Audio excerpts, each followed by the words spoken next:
I always have a knack for assembling or disassembling parts and pieces.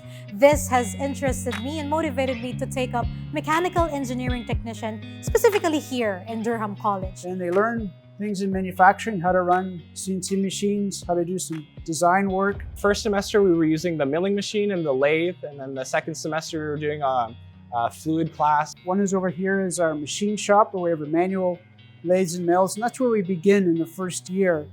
Later on in second year, we come over here into the IMC where we have several CNC mills and CNC lathes, and we start with the basics again. Then we get into setup and running a machine.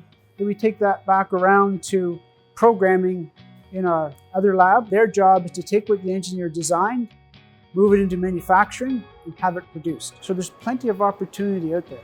I aspire to be a person who leads the way in making the quality of life easier and better for people through engineering, innovation, and design.